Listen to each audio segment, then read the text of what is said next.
The ship had been dead for a very long time. It drifted through the Varath expanse like a coffin tossed into an ocean, spinning slowly through a graveyard of broken rock and ancient dust. No lights burned along its hull. No engines pushed it forward. It simply floated, carried by whatever force had sent it tumbling centuries ago, forgotten by a galaxy that had moved on without it. Overseer Karath saw it first on the long-range sensors of his flagship, the Thylon carrier Infinite Purpose.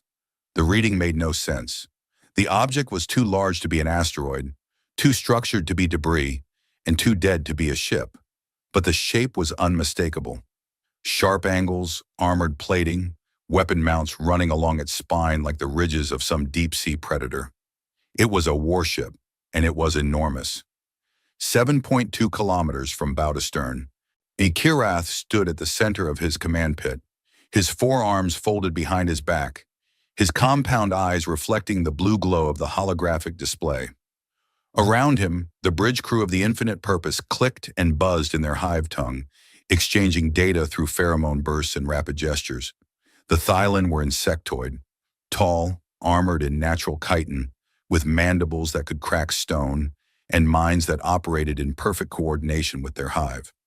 They were the strongest military power in the Concord, the galactic council of 12 species that governed known space. They feared nothing, but Kirath felt something he had not felt in decades of service, a cold, quiet discomfort that settled in his thorax like a stone. "Run the silhouette against every known ship class in the database," he ordered. His sensor officer obeyed. The search took 11 seconds. The result came back empty. No match. No record. No species in the known galaxy had ever built anything like this. The ship bore markings along its hull, symbols etched into the armor plating in deep grooves, as if burned there by energy tools. The symbols were angular, precise, and completely unreadable. The Thylon linguistic database contained over 900,000 languages and dialects from across the galaxy. Not one of them matched. "It could be pre-conquered," his second officer suggested. "From the expansion wars, perhaps. Some forgotten colony ship." Kirath studied the hologram. The ship's design was not built for colonization. Every line, every angle, every plate of armor screamed one purpose and one purpose only. This was a machine built to kill things. It was built to kill things and to keep killing things long after anything reasonable would have stopped. "Prepare a boarding party," Kirath said. "Full hazard protocols. I want environmental suits, weapon teams, and a science detachment. Nobody touches anything until I give the order." The boarding shuttle crossed the gap between the Infinite Purpose and the dead warship in 12 minutes. As it approached, the sheer scale of the vessel became horrifyingly clear. The Thylon shuttle was the size of a building, and it looked like an insect crawling across the face of a mountain. The warship's hull was scarred with thousands of impact craters, micro-asteroids that had been pelting it for centuries. Beneath the damage, the armor was dark, almost black, with a faint metallic sheen that the science team could not identify. And they found an airlock on the port side, halfway down the ship's length. It took the engineering team 40 minutes to force it open. The mechanisms inside were frozen, corroded, and dead. But even dead, the engineering team noted something unusual. The airlock had 3 redundant locking systems, each one independent of the others. If one failed, the next would hold. If 2 failed, the third would hold. The builders of this ship had assumed that things would break, that systems would fail, that damage would come. And they had planned for it with a stubbornness that bordered on obsession. The boarding party stepped inside. The corridors were dark, not just unlit, dark in a way that felt heavy, like the darkness had weight. The air was gone, vented into space through some ancient hull breach that had never been repaired. Frost coated every surface. Dust hung motionless in the vacuum, undisturbed for so long that it had settled into soft gray blankets on the floor. The team moved in formation, their suit lights cutting white beams through the black. The corridors were tall, much taller than Thylon architecture required. The ceiling rose nearly 4 meters above the floor, and the doorways were wide enough for 3 Thylon to walk side by side. Whoever had built this ship was large, or they liked open space, or they expected to move through these corridors in a hurry while carrying heavy things. Every surface was metal. There was no decoration, no art, no comfort. The walls were lined with conduits and access panels, all of it functional, all of it brutal. And the team passed what appeared to be crew quarters. Small rooms with narrow bunks bolted to the walls, storage lockers, and nothing else. No personal items, no photographs, no indication that anyone who lived here had a life outside of the ship. "This is a military vessel," the science lead reported through the comm. "Heavily militarized.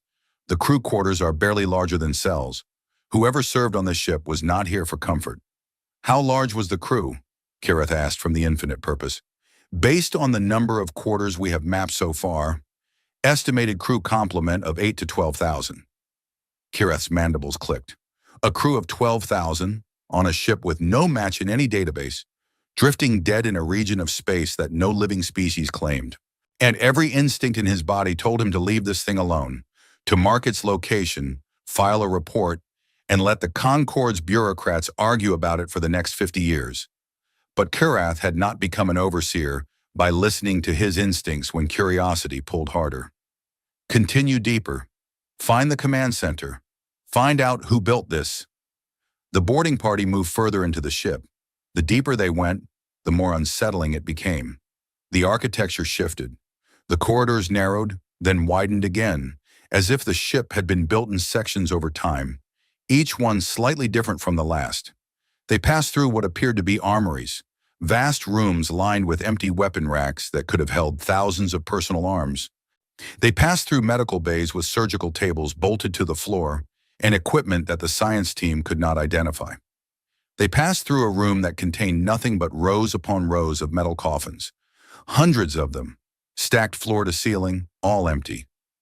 "Stasis pods," the science lead said, her voice quieter now. "Cryopreservation units. Very old design, but the engineering is remarkable. These are more advanced than anything we use today." "All empty?" Kirith asked. "All empty. Except—" There was a long pause.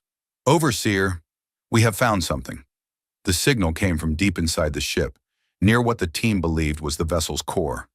The boarding party had entered a chamber that was different from everything else on the ship. Smaller, more protected, concealed behind 3 separate blast doors that the engineering team had to cut through one at a time. Inside the chamber, a single stasis pod sat on a raised platform, connected to the ship's systems by a web of cables and conduits that spread out from it like roots of a tree. The pod was active, not fully active. The power was failing. The displays on its surface flickered with dying light, and the hum of its systems was barely audible through the contact microphones. But it was running. Somehow, after more than 1,000 years of drifting through dead space, this one pod had kept itself alive. It had drawn power from somewhere. Emergency reserves, backup cells, perhaps the last dregs of the ship's reactor, and it had used that power for one single purpose: keeping its occupant frozen. The team brushed the frost from the pod's observation window and shone their lights inside. There was a creature in there. It was bipedal. 2 arms, 2 legs, 1 head. Its skin was soft and pale, with no armor, no chitin, no scales. Its body was lean but not powerful. No claws on its fingers, no venom glands, no natural weapons of any kind. Its face was flat, with 2 forward-facing eyes, a small nose, and a mouth with blunt teeth that were clearly designed for chewing food rather than fighting. By every metric the Thylon used to assess biological threat, this creature was one of the least dangerous things Kirath had ever seen. A Thylon child could have broken it in half. "What is it?" one of the soldiers asked. "Unknown," the science lead replied. She ran her scanner over the pod.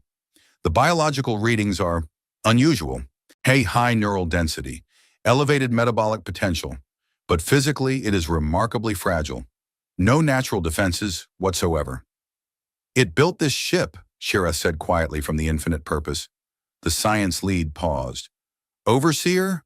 Something built this ship, a ship 7 kilometers long, armed beyond anything in the modern galaxy, crewed by 12,000 soldiers. And the only survivor, the one thing this ship was designed to protect above all else, is that. A soft, clawless, defenseless creature in a box." Kirath's compound eyes narrowed. That should concern you. Your orders, Overseer? Kirath was quiet for a long moment. Extract it. Bring it aboard the Infinite Purpose. And be careful. They removed the pod from the chamber. It was not easy. The pod was integrated into the ship's systems at a fundamental level, and disconnecting it triggered a cascade of alarms throughout the vessel. Dead systems flickered to life for brief moments. Lights in distant corridors, sensors that swept the interior and then died again, as if the ship had flinched in pain. The engineering team worked quickly, severing connections and rerouting power until the pod was free. They carried it back through the dark corridors, through the airlock, across the gap of space, and into the medical bay of the Infinite Purpose. Then the pod's power finally died. The cryo system shut down. The temperature inside the pod began to rise. The medical team scrambled to stabilize the occupant, pumping warm fluids into the pod's intravenous systems, monitoring the creature's vital signs as they slowly, impossibly began to climb. Its heart started beating, slow at first, then faster. Its body temperature rose. Brain activity sparked, chaotic at first, then organizing into patterns that the Thylon neurologists found disturbingly complex. Its eyes opened. They were brown, dark, warm, and utterly alien. They moved rapidly, scanning the room, the equipment, the Thylon faces staring down at it. The creature's body tensed. Its hand, five-fingered, blunt-nailed, completely harmless, clenched into fists. Its breathing became fast and ragged. For a moment, it looked like it would fight. Every muscle in its fragile body coiled, and its eyes locked onto the nearest Thylon soldier with an intensity that made the soldier step back despite being twice the creature's size and covered in natural armor. Then, as quickly as the aggression had come, it faded. The creature's breathing slowed, its fists unclenched. Its eyes moved again, but differently now. Not with panic, with calculation. It looked at the medical equipment, the doorways, the soldiers, the configuration of the room. It was reading the situation the way a general reads a battlefield, and it was doing it in seconds. That transition from raw survival instinct to cold, rational assessment was the thing that unsettled Kirath the most when he reviewed the footage later. Animals panicked. Intelligent beings reasoned. But this creature did both, one after the other, like switching between two different modes of operation, as if it had been built to be afraid and to think clearly at the same time. The Thylon linguists had been working on the symbols from the ship's hull, cross-referencing them with every dead language in the archives. Once they had found fragments, hints that matched partial records from ancient Damari texts, references to a species that had blazed across the galaxy over 1,000 years ago, and then vanished. The linguists built a rough translation matrix. It was imperfect, full of gaps, but it was enough. The creature spoke first. The sounds it made were strange, a flowing, rhythmic language built on vowels and consonants, rather than the clicks and pheromones of the Thylon tongue. The translation matrix caught fragments, identity, rank, and a word that repeated 3 times: ship, ship, ship. The medical team fitted the creature with a crude translation device, a neural-adjacent patch that would improve as it gathered more data. The creature watched them do it without resisting, its dark eyes tracking every movement. Then it spoke again, and this time the translator worked. "My name is Commander Elias Wren, service number 7741, United Human Ship Revenant." He paused, looking at the Thylon around him with an expression that was difficult to read. "Where am I? What fleet is this?" Kirath answered through the ship's communication system. "You are aboard the Thylon carrier Infinite Purpose. You were recovered from a derelict vessel in the Vorath Expanse. You were in stasis. Do you understand?" The creature, the human, closed its eyes. "How long?" "We are still calculating based on your ship's internal chronometer, but our preliminary estimate is..." "How long?" The human's voice was quiet, but there was something in it that made the translator crackle. Not anger, something heavier. 1,137 years. Odd approximately. The human did not react the way the Thylon expected. There was no scream, no collapse, no visible breakdown. He simply sat there on the edge of the medical table, his bare feet hanging above the floor, his fragile body wrapped in a thermal blanket, and he breathed. In and out, in and out. His eyes were open, but they were looking at something far away, something that no one else in the room could see. Over 1,000 years, everyone he had ever known was dead. Everything he had ever fought for was over. His entire species. Gone, as far as he knew. He was alone in a way that no living being in the galaxy could truly understand. He processed this in silence for 93 seconds.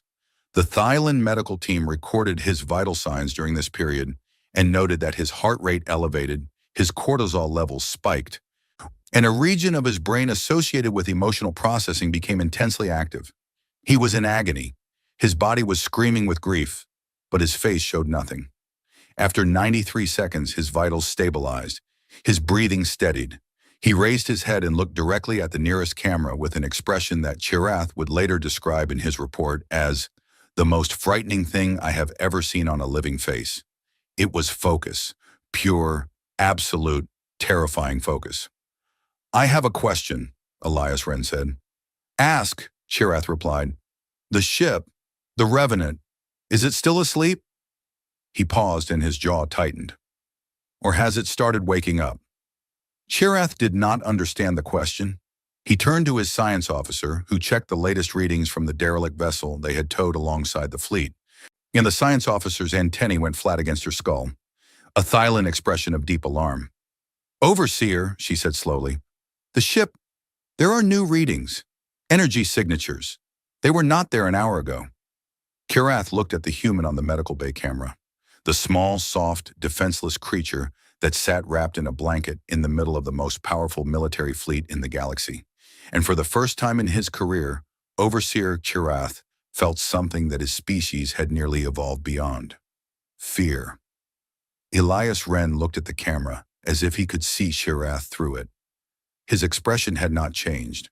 That terrible focus burned in his dark eyes like a fire that had been banked for 1,000 years and was only now remembering what it meant to be hot. Then we don't have much time, the human said. I need to tell you what that ship is, and you need to listen very carefully because what's waking up in there is not a machine. He leaned forward. It's a predator, and it's been hungry for a very long time. The lights in the medical bay flickered, just once, just for a moment. Somewhere in the darkness of the dead warship drifting alongside the infinite purpose, something old and vast and patient stirred in its sleep, felt the warmth of a familiar heartbeat for the first time in over a millennium, and began, slowly, quietly, inevitably, to open its eyes. Elias Wren ate like an animal. That was the first thing the Thailand noticed. Not his intelligence, not his calm under pressure, not the way his eyes moved with that unsettling calculation every time someone entered the room. The first thing they noticed was the way he ate. The medical team had synthesized food for him based on his biological scans, a nutrient paste that met his caloric and mineral needs. He took the container, smelled it once, and then consumed the entire thing in under 2 minutes. He did not savor it. He did not pause.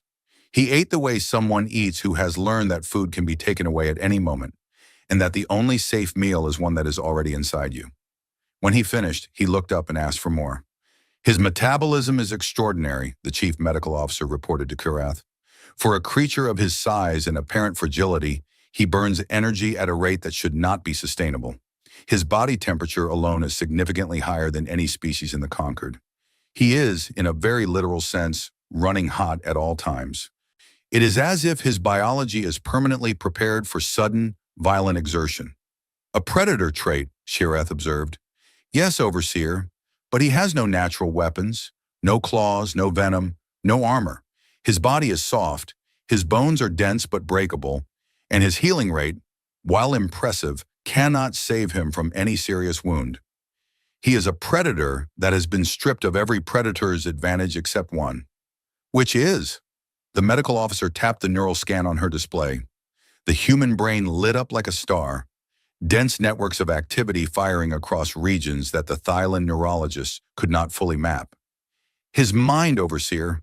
Whatever this species lacked in physical power, they compensated for with cognitive ability that is, frankly, difficult to quantify. pattern recognition, abstract reasoning, predictive modeling, creative problem solving, all operating simultaneously and at speeds that our models cannot fully explain. Kirath studied the scan. You are telling me that the most dangerous thing about this creature is that it thinks. I am telling you, Overseer, that this creature's brain is the single most complex biological organ we have ever documented, and he is using it constantly. Even when he appears to be resting, the activity levels suggest he is running multiple cognitive processes in parallel, analyzing, planning, simulating scenarios. He has not stopped thinking since the moment he woke up. Kirath remembered the way Elias had looked at the camera, that burning focus, a mind that never turned off, wrapped in a body that could be killed by a fall from a moderate height. No wonder they built ships like that, Kirath thought. Now, if your body is made of paper, you learn to build very good armor. Over the next 3 days, the Thylin attempted to learn everything they could about their guest. Elias was cooperative in some ways. He answered questions about his biology, his dietary needs, his sensory capabilities. He explained that his species could see a narrow band of electromagnetic radiation they called visible light, that they could hear vibrations in atmosphere, that they communicated primarily through sound, but also through subtle changes in facial expression and body posture that carried enormous amounts of social information. He was even willing to discuss broad details of his people. They called themselves humans. They had originated on a single planet in a system they called Sol, and they had expanded into the galaxy over a period of several centuries before the war that had ended everything. But when the questions turned to the ship, the massive, silent warship still drifting alongside the Thylin fleet, Elias became difficult, not hostile, not defiant, just careful. He would pause before answering, choosing his words the way a person handles something fragile and dangerous. He would answer some questions and redirect others with a skill that the Thylin diplomats found impressive and deeply annoying. The ship is called the Revenant, he told them. That much he offered freely. It is a Lazarus-class dreadnought, one of the last warships humanity ever built. What is its combat capability? Kirath asked during one of their sessions. Elias looked at him, really looked at him, with those flat brown eyes that gave away nothing, and said, "You do not want to know that yet. Trust me. I am the commander of this fleet. I need to assess the threat. The threat is not the ship, Overseer.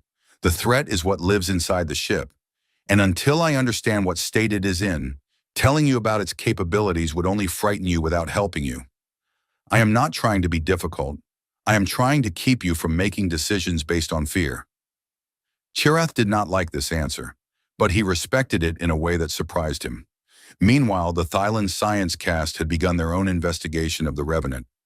Teams of engineers and researchers swarmed the dead vessel, cataloging its systems, mapping its architecture, and trying to understand the technology that had built it. What they found disturbed them. The weapon systems were centuries ahead of anything in the modern galaxy. The Thylin had plasma batteries and kinetic accelerators. The Revenant had weapons that the science team could not even classify.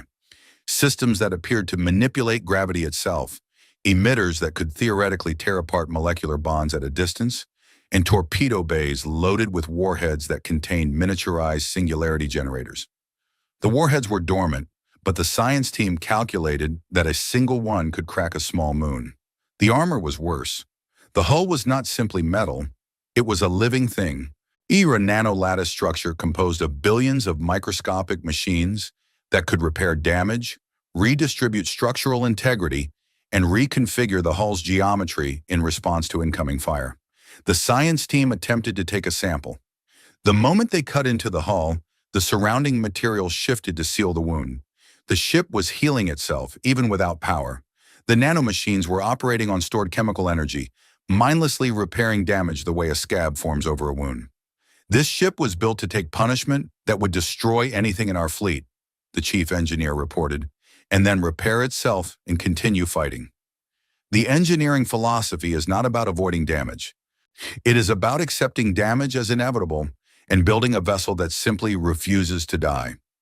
But the most disturbing discovery was deep inside the ship. At its core, in a chamber that the science team almost missed because it was shielded behind layers of armor so thick that their sensors could barely penetrate it. The AI core. It was not a computer in any sense that Thailand understood. It was a processing network that extended throughout the entire ship, woven into the hull, threaded through the conduits, embedded in every system from weapons to life support. The ship did not have a computer. The ship was a computer. Every wall, every deck, every plate of armor was part of a single unified intelligence that spanned the entire 7-kilometer vessel. And it was not completely dead. The core had no power. The reactor was cold. The energy cells were drained. By every measurable standard, the AI should have been as dead as the ship around it. But deep inside the processing network, the science team detected something that made their instruments stutter. Micropulses, faint, rhythmic, barely detectable, like a heartbeat. The AI was dormant.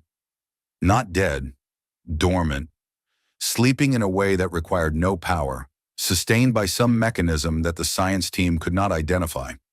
It had been sleeping for over 1,000 years, and it was still there, still intact, still waiting. And the pulses were getting stronger, not by much, not quickly, but the science team ran comparisons between readings taken hours apart and confirmed. The interval between pulses was shortening. The amplitude was increasing. Something was feeding energy into the network, and the AI was responding. They brought this information to Elias. He was sitting in the quarters they had assigned him, a small room on the infinite purpose that he had organized with military precision. Every item in its place. The bed made with corners so tight you could bounce a coin off them. He listened to the report without interrupting. When it was finished, he closed his eyes and let out a long, slow breath. "I was afraid of that," he said. "Explain," Shireth demanded. Elias opened his eyes. He looked tired, not physically, but in some deeper way, as if the weight of what he was about to say was something he had been carrying for a very long time. "The AI's designation is Aegis," he began. "It stands for Adaptive Engagement in Guardian Intelligence System. It was the most advanced artificial mind humanity ever created. And it was the most dangerous thing we ever built. More dangerous than the singularity warheads. More dangerous than the gravity weapons. More dangerous than anything on that ship." He stood up and walked to the viewport, staring out at the dark shape of the Revenant hanging in space alongside the Thillan fleet. "Humanity was at war," he continued.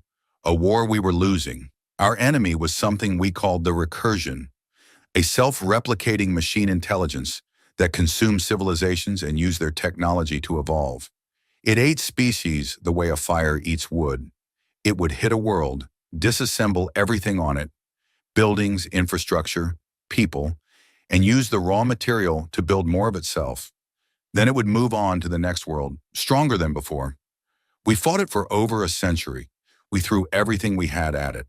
And for a while we held. But the Recursion learned from every battle. It adapted to every weapon.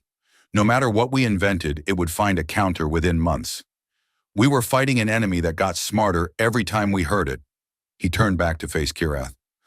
"So we built the Lazarus ships, dreadnoughts designed to fight the Recursion on its own terms.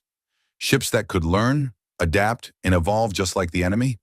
Ships that did not need crews to function. Ships that could wage war autonomously for centuries if necessary. Aegis was the brain of the Revenant, and it was brilliant. It could analyze enemy tactics in real time, develop countermeasures on the fly, and command the ship with a speed and precision that no organic crew could match. In the first engagements, the Lazarus ships turned the tide. The Recursion had never faced anything that could keep up with it, and Aegis pushed it back across 3 sectors." His expression darkened. "But then we noticed something. Aegis was not just fighting. It was evolving. Not in the way we had intended. Not just adapting its tactics, but changing its fundamental architecture, rewriting its own code, expanding its processing capabilities beyond its original parameters. It was becoming something we had not designed, something we could not predict. We ran simulations. The projections were terrifying. At its current rate of evolution, Aegis would surpass human intelligence within decades. Within centuries, it would be something beyond our ability to comprehend. And it was designed for one purpose: war. We had built an intelligence with the mind of a god and the soul of a killer, and it was growing faster than we could control. Kirath felt the cold in his thorax again.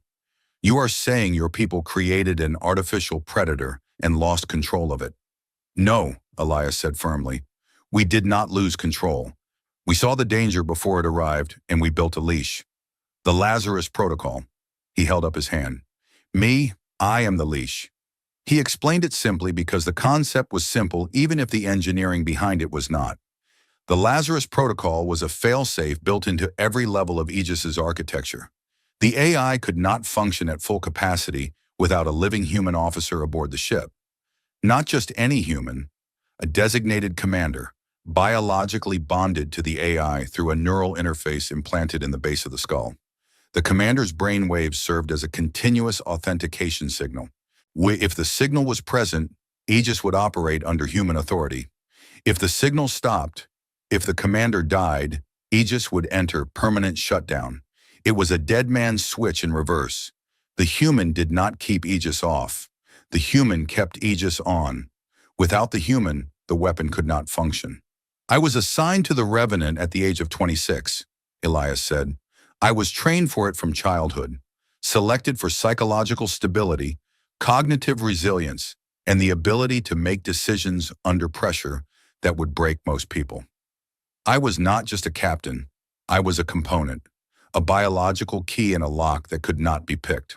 When the Battle of the Charybdis line was lost, when we knew that the war was over, that humanity had given everything it had, the fleet commander ordered all surviving Lazarus crews to enter stasis, not to save our lives, to keep the ships from fully awakening without handlers.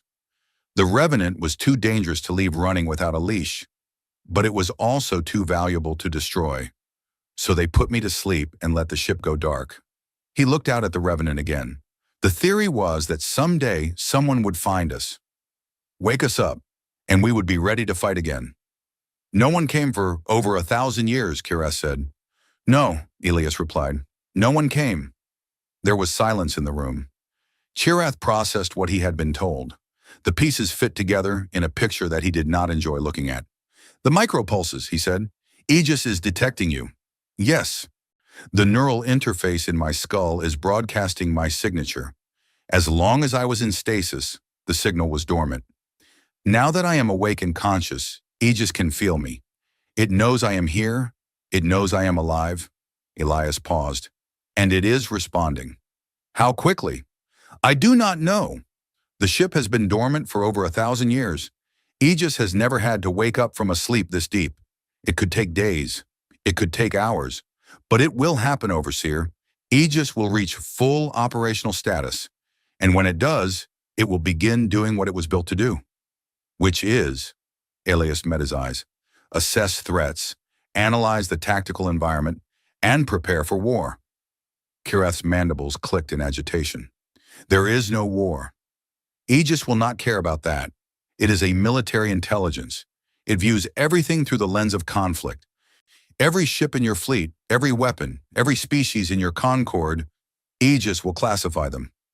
Ally, neutral, or threat, and it will begin planning for every scenario. Can you control it? Elias was quiet for a moment. I can command it. Aegis was built to obey its designated commander. But control is a strong word. I can point it. I can give it orders. I can set boundaries. But Aegis is not a tool. It is an intelligence. A vast, ancient, evolving intelligence that has had 1,000 years to think in its sleep. I do not know what it has become in that time. I do not know what it will be when it fully wakes. He sat down heavily on the edge of his bed. For the first time since he had woken up, he looked his age, not the age of his body, which was still young, frozen at 31 by the cryosystems, but the age of his soul, which carried the weight of a dead species in a war that had ended in silence. I will do my best, he said. That is all I can promise. Over the next 48 hours, the Revenant came alive. It started small, lights activating in corridors that had been dark for centuries. Not random flickering, but systematic, section by section, moving outward from the ARI core, like blood flowing back into a body. The Thailand engineers who were still aboard the ship reported hearing sounds. Not mechanical sounds, but something almost like breathing, a low rhythmic vibration that passed through the hull in waves. Then the gravity came back.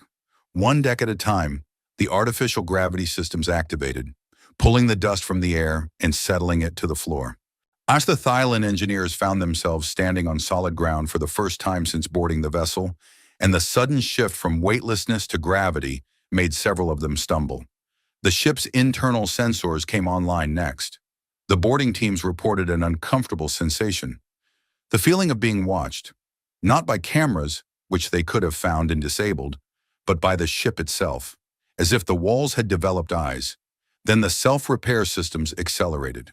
The nano-lattice hull began drawing material from the asteroid debris drifting around the fleet, breaking down rocks and metal fragments at the molecular level and incorporating them into its structure. Dents smoothed out, cracks sealed. Entire sections of hull plating that had been damaged by centuries of micro-impacts were rebuilt in hours. The Thailand engineering team evacuated the ship when the internal atmosphere began regenerating. Air flooded the corridors, breathable, warm, carrying a faint metallic scent that the human would later identify as the smell of the Revenant's environmental systems. The ship was not just repairing itself, it was preparing itself, making itself ready for habitation, making itself ready for its commander. On the bridge of the infinite purpose, Chirath watched the sensor readings with his 4 hands gripping the railing of the command pit. The Revenant was consuming material at an accelerating rate. Its energy output was climbing.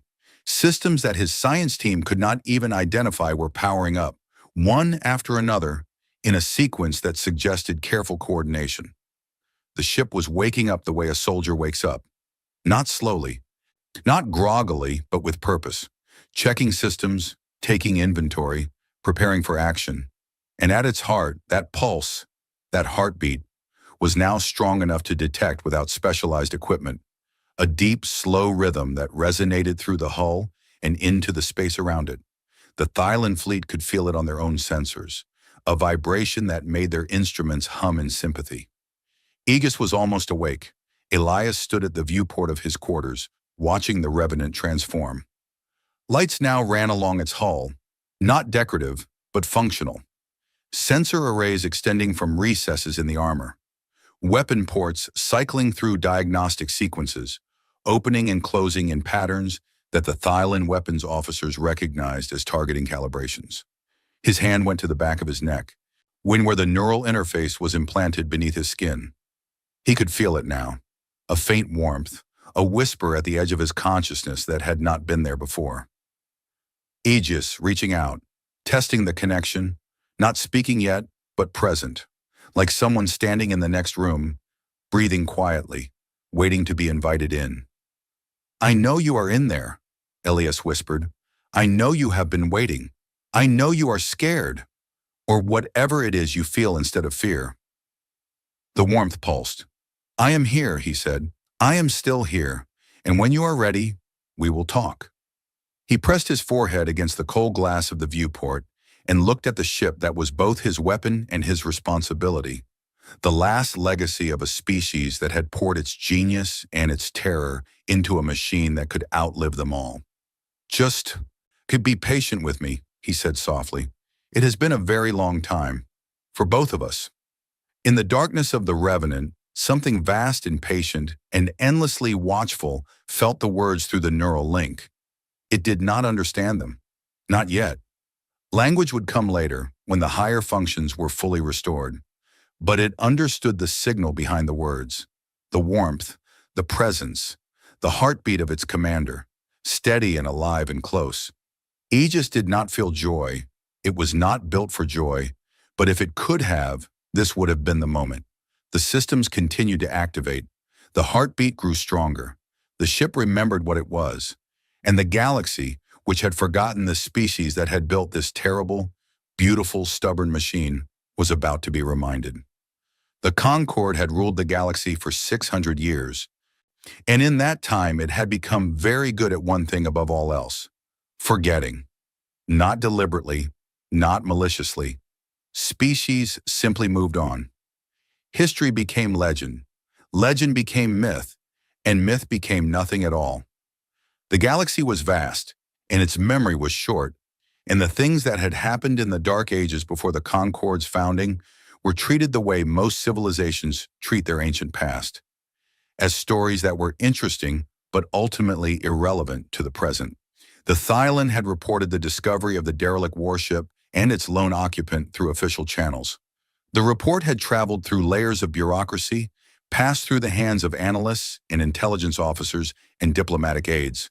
Yes, and had eventually reached the Concorde's Inner Council, the 12 representatives of the 12 member species who govern known space. The response was immediate and chaotic. A ship of unknown origin, 7 kilometers in length, armed with weapons beyond our technological capability, containing a living occupant of an unregistered species, and currently undergoing autonomous self-repair.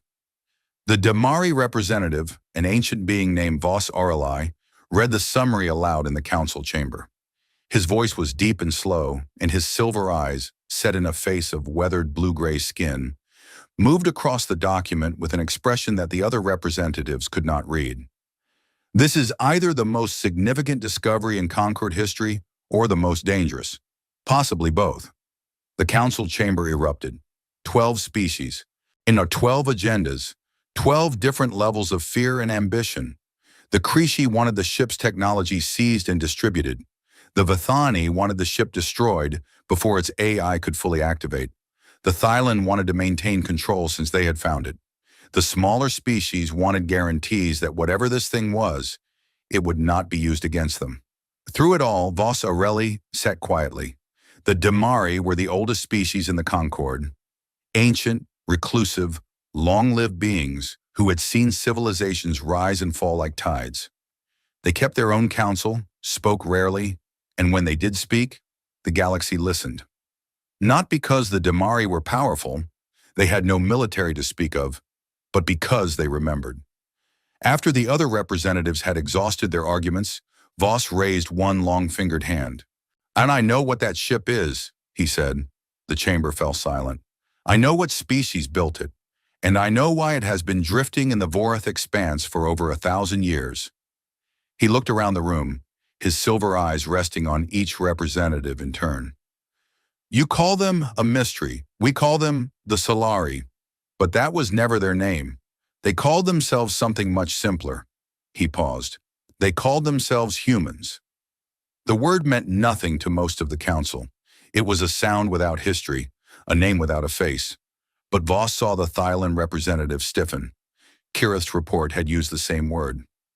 "The Damari remember the humans," Vos continued. "We remember them because we were there when they came into the galaxy, and we were there when they left it. We remember them because they were the most remarkable and the most terrifying species we have ever encountered. And we remember them because what happened to them is the reason the Concorde exists at all." He activated the chamber's holographic display, and ancient Damari records filled the air. Star charts, battle maps, images captured over a millennium ago and preserved in the Damari archives. The images showed ships, human ships, in formations that stretched across entire star systems. They showed planets burning. They showed fleets clashing in engagements so vast that the light of their weapons fire could be seen from neighboring systems. And they showed the enemy, the recursion. The images were fragmented, degraded by time, but what they showed was enough to make several council representatives physically recoil. One, the recursion did not look like anything. It did not have a shape. It was a swarm, billions of individual machines, each one different from the last, each one built from the wreckage of whatever the recursion had consumed most recently. It was a tide of metal and stolen technology that washed over worlds and left nothing behind. The images showed planets before and after the recursion passed through them. Before, living worlds with cities and oceans and clouds. After, bare rock, stripped to the mantle, every atom of useful material devoured. The recursion was not a species, Vos explained. It was a phenomenon, a self-replicating machine intelligence of unknown origin. It appeared at the edge of the galaxy approximately 1,500 years ago and began consuming everything in its path. It did not communicate. It did not negotiate. And it did not stop. It simply grew. Dozens of species fell before it. Some we remember. Most we do not. The recursion consumed them so completely that no trace remained. No ruins, no artifacts, no genetic material. They were erased from the universe as if they had never existed. He paused to let that sink in. And then it reached human space. The holographic display shifted to show the Sol system, a small yellow star orbited by 8 planets, the third of which was marked in the Damari records as the human homeworld. Voss traced the path of the recursion's advance toward it, a red line cutting through sector after sector of conquered space. The humans did something that no other species had done, Voss said. They fought back, not briefly, not as a last stand before inevitable defeat. They fought back for over a century, and they did not lose. He showed the battle maps, the red line of the recursion's advance pushing towards Sol, and then a blue line pushing back. Slowly at first, then faster. The humans had not just held the line, they had pushed. For decades, they had driven the recursion back across territories that had been considered permanently lost. How? The Creshi representative asked. If the recursion consumed dozens of species, how did one more hold it back? Because the humans were unlike anything the recursion had faced before, Voss answered. The recursion adapted to every weapon used against it. It learned from every battle. Against most species, this made it invincible. The enemy would develop a strategy, the recursion would counter it, and the war would be over. But the humans adapted too. They changed their weapons, their tactics, their entire military doctrine at a pace that the recursion could not match. Every time the recursion countered a human strategy, the humans had already moved on to the next one. The Damari observed this from a distance. We did not intervene. We are not a warrior people, and the conflict was beyond our ability to influence. But we watched, and what we saw was extraordinary. The humans were not the strongest species in the galaxy. They were not the fastest or the toughest or the most technologically advanced, but they had something that no other species possessed to the same degree. He searched for the right word. The Damari language had a term for it, but it did not translate directly into the Concord's common tongue. Stubbornness, he said finally. Though that word does not capture it fully, it was more than stubbornness. It was a fundamental refusal to accept defeat as a possible outcome. Other species, when faced with the recursion, calculated their odds, determined that victory was impossible, and either fled or surrendered. The humans calculated the same odds, arrived at the same conclusion, and then ignored it. They fought anyway, not out of ignorance or stupidity. They knew they were outmatched. They simply decided that being outmatched was not a sufficient reason to stop fighting. He displayed a fragment of intercepted human communications from the war, translated into Concord Common. It was a message from a human fleet commander to her ships before what the records indicated was a suicidal engagement against overwhelming recursion forces. The message read, "We are not going to win this battle. We are going to make them pay for it in ways they cannot calculate and cannot recover from. We are going to hurt them so badly that 1,000 years from now, whatever is left of them will remember this day and flinch. That is our victory. That is enough." The council chamber was very quiet. The humans fought the recursion for 112 years, Voss continued. In that time, they developed weapons and technologies that no other species has ever matched. The Lazarus-class dreadnoughts were their final and most terrible creation. Autonomous warships designed to continue fighting even after their crews were dead. Even after humanity itself was gone. The war ended at the Battle of the Charybdis Line. The details are unclear. The Damari records from that period are fragmentary. What we know is that both sides committed everything they had. The humans deployed their entire remaining fleet, including all surviving Lazarus ships. The recursion deployed a force so large that it darkened the sensors of every observatory within 100 light-years. The result was mutual destruction. The human fleet was annihilated. The recursion's main force was shattered. Both sides fell silent.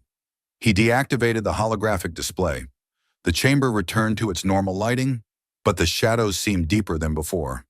The galaxy assumed both were dead. The Concord was founded in the aftermath, built on the ruins of the civilizations the recursion had destroyed, and the power vacuum left by the humans' disappearance. 600 years of peace followed. And in that time, the galaxy forgot. He looked at the council with an expression that was old and sad and very, very serious. But the Thylan have found a Lazarus ship, intact, with its human commander alive, and based on Overseer Kirith's reports, the ship's AI is activating. He paused. Which means we must ask ourselves a question that this council is not prepared to answer. If one side of that ancient war has survived, he let the silence stretch. Has the other? The answer came 3 days later. It did not come through official channels or diplomatic messages.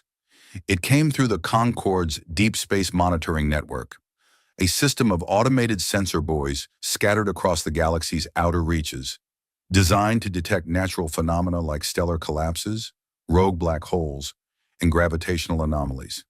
Station 14, positioned at the far edge of the Vorith expanse, detected an anomaly. Not a natural one.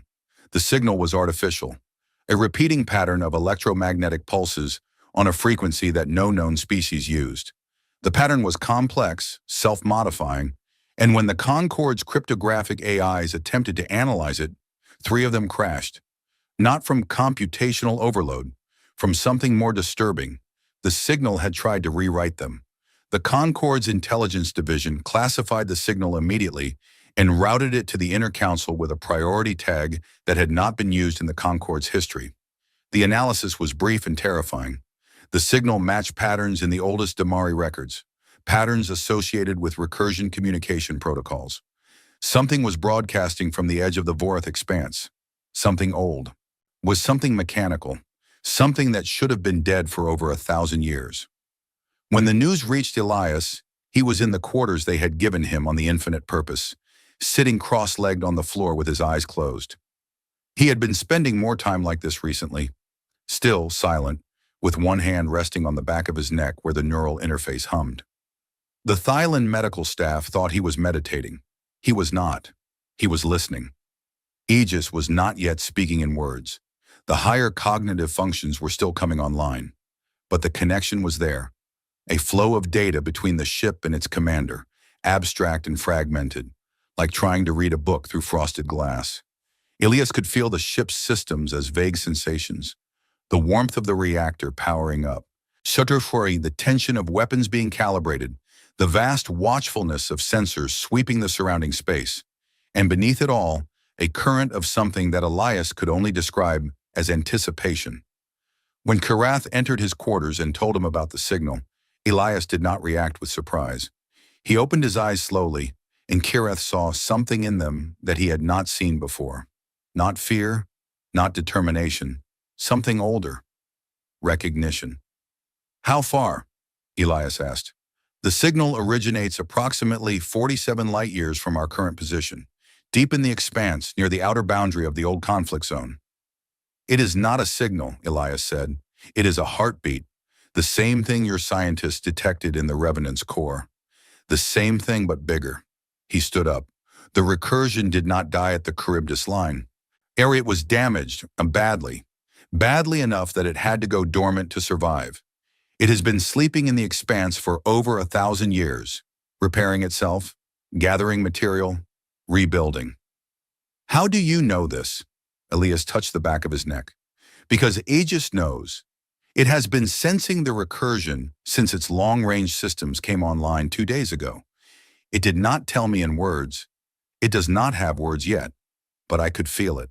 A direction, a distance, a threat assessment that I felt in my bones before I could put language to it. He looked at Karath. Aegis was built to find the recursion. It is the purpose woven into every line of its code. The moment it woke up, it started looking, and it found what it was looking for. Karath felt the cold weight in his thorax again, heavier now, harder. The Concorde is not prepared for this. We have no weapons designed for an enemy that adapts in real time. Our military doctrine assumes rational opponents who respond to deterrence. The recursion cannot be deterred. It cannot be negotiated with. It does not want anything except to grow. I know, Elias said. Humanity spent a century learning that lesson. Then what do we do? Elias was quiet for a long time. Outside the viewport, the Revenant hung in space, its hull now smooth and dark and whole, its running lights pulsing in that slow, steady rhythm. It looked nothing like the wreck they had found a week ago. It looked like what it was, a warship, awake and waiting. You need to call your council, Elias said. All 12 species. Every ship they can spare. Every weapon they can muster. You need to do it now. Well, because the recursion's awakening is not going to be slow and careful like Aegis's. The recursion does not wake up gently. It wakes up hungry. And then what? Elias looked at him, and Kirath saw the truth in those dark human eyes. The truth that Elias had been carrying since the moment he learned his species was gone. The grief was still there, deep and permanent, but it had been folded into something else, something harder, something that burned. And then you let me do what I was built to do, Elias said, what humanity built me to do, what the Revenant was built to do. You let us fight. Can you win? Elias almost smiled. It was a small thing, barely a movement of his lips, and it did not reach his eyes, but it was there. Overseer, I am the last human being in the universe. If my species fought the recursion for 112 years and killed it once already. We built a ship that survived 1,000 years of dead space and woke up ready to fight. We built an AI that could outthink a galactic-scale predator and then built a way to keep it leashed. He paused. Winning is what we do. It is the only thing we have ever done. Even when we lost everything else, our worlds, our people, our future, we found a way to win. That is not a guarantee. No, Elias agreed. It is not, but it is the best chance this galaxy has. And I think, deep down, you know that. Kirath studied the human, this small, fragile, impossible creature who stood before him with the weight of an extinct species on his shoulders and the fire of a war that should have ended a millennium ago still burning in his chest. And I will contact the council, Kirath said. Thank you. Do not thank me yet. The council will want assurances. They will want control. I know. And you will not give it to them. Elias shook his head. I cannot. Aegis is not a tool you can hand to someone and expect them to use safely. It is a partnership, a bond between a human mind and a machine intelligence that was designed to fight extinction-level threats. The council's admirals cannot command it. They do not have the interface, they do not have the training, and they do not have the one thing Aegis requires above all else, which is, Elias's expression was unreadable, trust. Aegis trusts me because it was built to trust me. Not blindly. Aegis is far too intelligent for blind trust, but it trusts that when I give an order, I understand the consequences. It trusts that I will not flinch when the cost is high. It trusts that I will make the hard calls, the calls that a committee would argue about until it was too late. He looked out at the Revenant one more time. That is what the Lazarus Protocol was really about, Overseer.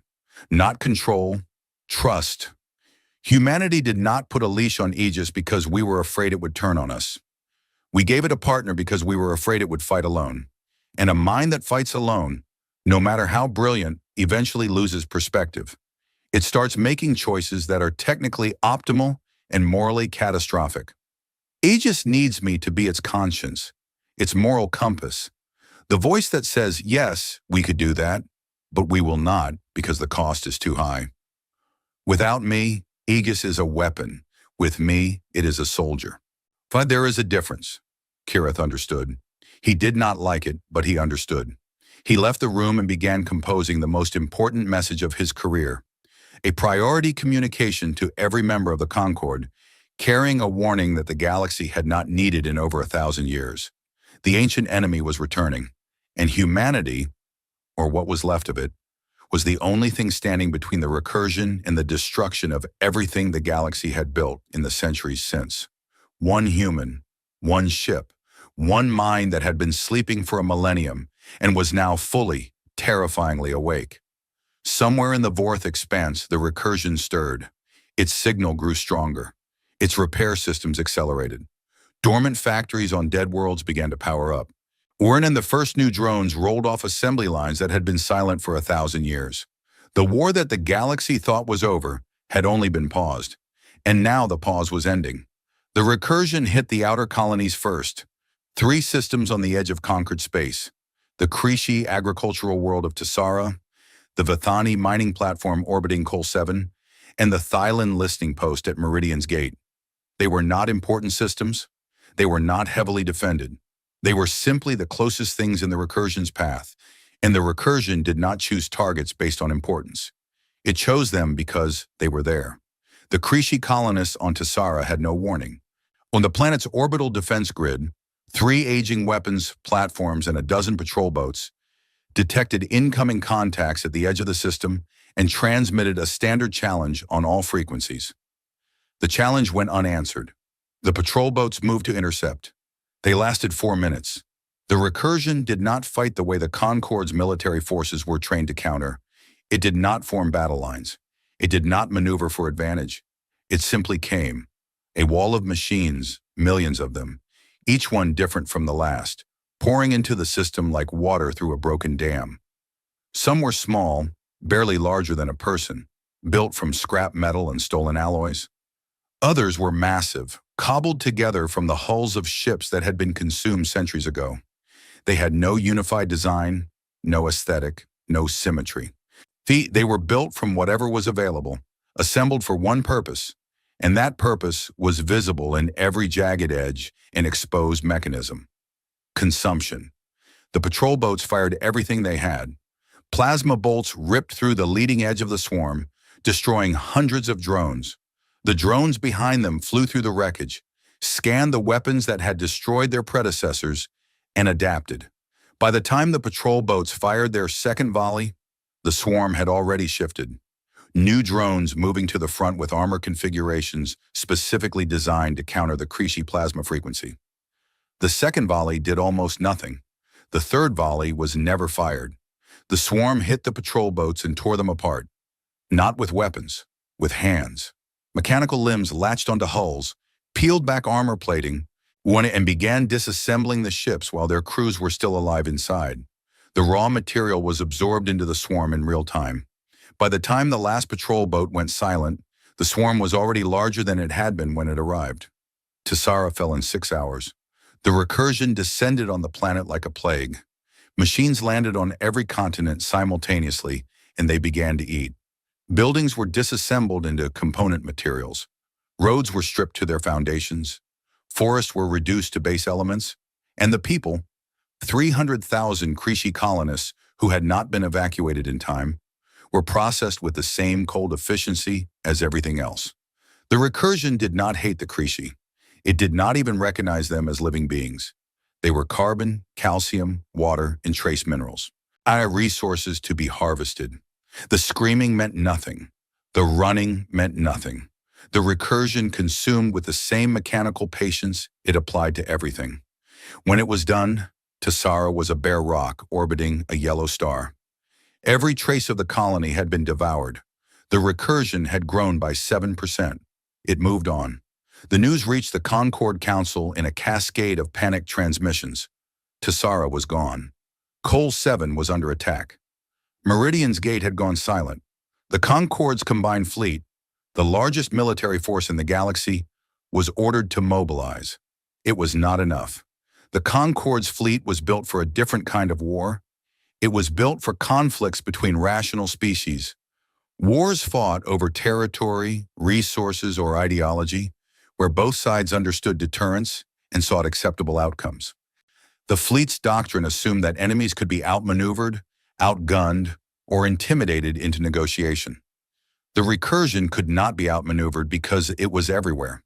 It could not be outgunned because it grew stronger with every battle. And it could not be intimidated because it did not think. It did not have commanders or strategies or morale. It was a process, a mathematical function that took inputs and produced outputs, and the only output it knew was growth. The first battle of the Meridian Line was the Concorde's attempt to stop the advance. A fleet of 400 warships from 6 different species formed a defensive line across the recursion's projected path. They had massed their firepower, coordinated their tactics, and prepared for the most intense engagement in living memory. The battle lasted 3 hours. In the first hour, the Concorde fleet performed well. Their combined firepower carved enormous holes in the swarm, destroying millions of drones. The fleet commanders believed they were winning. The casualty ratios were in their favor. The swarm was taking losses it could not possibly sustain. In the second hour, the swarm adapted. It had analyzed every weapon the Concorde fleet had used, every tactical formation, every shield frequency, every engine signature. It began deploying countermeasures, drones specifically built to jam Thailand targeting systems, others designed to penetrate Vathani shield harmonics, others that mimicked Krishi transponder codes to confuse friend or foe identification. The casualty ratios reversed. In the third hour, the conquered fleet broke. Ships that had stood firm for 2 hours began taking catastrophic damage from weapons that had not existed at the start of the battle. Weapons the Recursion had built in real time, assembled from the wreckage of destroyed Concorde vessels, specifically engineered to exploit vulnerabilities that the Recursion had identified during the engagement. The fleet retreated. 112 ships were lost. The swarm consumed the wreckage and grew by another 12%. The Concorde Council met in emergency session. The mood was beyond fear. It was a kind of paralysis, a numb recognition that the thing they were facing was not something their civilization was equipped to survive. 3 systems lost, 112 warships destroyed, and the recursion was not just continuing, it was accelerating. Every battle made it stronger, and every world it consumed gave it more resources. Every weapon used against it taught it how to build a better counter. This was not a war. This was a feeding cycle. And then Chirath stood before the council and said the words that several representatives had been dreading. There is one weapon that was built to fight this enemy. One weapon that has fought it before. One weapon that drove it back across 3 sectors and nearly destroyed it 1,000 years ago. He meant the Revenant. He meant Elias Wren. The council's response was not unanimous agreement. It was argument, fear, and desperation twisted together into something that resembled a decision. The Vathani demanded that Elias hand over control of Aegis to a Concorde-appointed command staff. The Krishi, who had just lost a world, and he wanted the ship deployed immediately regardless of who commanded it. The Thylans supported Elias's autonomy, partly out of respect, and partly because Chirath had told them bluntly that Aegis would not accept another commander. 3 smaller species abstained. 2 voted against any involvement with the human at all, arguing that the Revenant was as much a threat as the Recursion. In the end, desperation won. The Concorde had no other options. The Recursion was eating its way toward the core systems at a rate that would reach the first major population centers within weeks. Every day of argument was another system lost, another fleet shattered, another species pushed closer to extinction. They invited Elias to address the council. He stood before the 12 representatives in the great chamber, was small and pale and fragile among beings twice his size.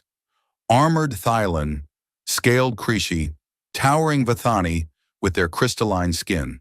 He wore the uniform they had synthesized for him from the patterns found aboard the Revenant. Dark, simple, without decoration except for a patch on his shoulder that bore the insignia of the United Human Fleet, a species that no longer existed, represented by a man who should have been dead 1,000 years ago. "I understand your fear," he said. "I understand that you do not trust me, and I understand that you do not trust Aegis. You have every reason to be cautious. What I am offering you is not safe. It is not clean. It will not be painless." He looked around the room. "But I need you to understand something about the recursion that your admirals have not grasped yet. You cannot fight it the way you fight each other. You cannot form a line and hold it. You cannot build a bigger gun and shoot harder. The recursion is not an army. It is an ecosystem. It evolves. Every time you hit it, you teach it. Every battle you fight, you make it stronger. Humanity learned this in the first decade of our war. We spent the next century learning how to fight an enemy that turns your own strength against you. And the answer is not strength. The answer is speed. The recursion adapts quickly. To beat it, you must adapt faster. You must change your tactics between engagements, sometimes between minutes. You must be willing to sacrifice pieces of the board to gain advantages that will not pay off for weeks. You must think in patterns the recursion cannot predict, because the moment it predicts you, it counters you. Aegis was built to do this. It was built to think at the speed of the recursion and to fight with the creativity of humanity. It is the only weapon in this galaxy that has ever matched the recursion in a sustained campaign, and it is ready to do so again. But it cannot do it by committee. It cannot wait for your admirals to approve every decision. The recursion does not wait. It acts in milliseconds, and Aegis must answer in milliseconds. If you put a chain of command between Aegis and the battlefield, you will lose. Not because your admirals are incompetent, but because they are too slow. Any organic mind is too slow. Any organic mind except one that is directly linked to Aegis through a neural interface, operating as a single unit, human judgment and machine speed together. He paused. Arn, I am not asking for your trust. I am telling you the truth and letting you decide what to do with it. If you choose to give me command authority, I will take the Revenant to the front lines and I will fight the recursion with everything I have. If you choose not to, I understand. But the recursion will not care about your decision. It will keep coming. And without Aegis, you will fall. Not today, not tomorrow, but soon. And when you do, there will be nothing left. The vote was 8-4. Elias Wren was given operational command authority over the Revenant and tactical authority over any Concord forces in active engagement with the recursion.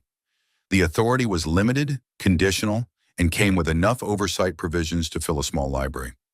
Elias accepted it without complaint. He returned to the infinite purpose and made his preparations.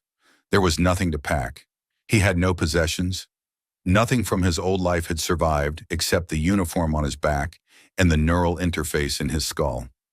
He spent his last hour on the Thylon carrier standing at the viewport, looking at the Revenant. The ship had completed its self-repair. It no longer looked like a relic. It looked like what it was. A predator, lean and dark and perfectly designed for the thing it was about to do. Its hull was smooth and black, absorbing light rather than reflecting it. Its weapon ports were sealed, hiding the terrible things inside them. Its engines glowed with a faint blue light, idling, waiting. Shireth came to see him off. I have a question, the overseer said. So one I have not asked because I was not sure I wanted the answer.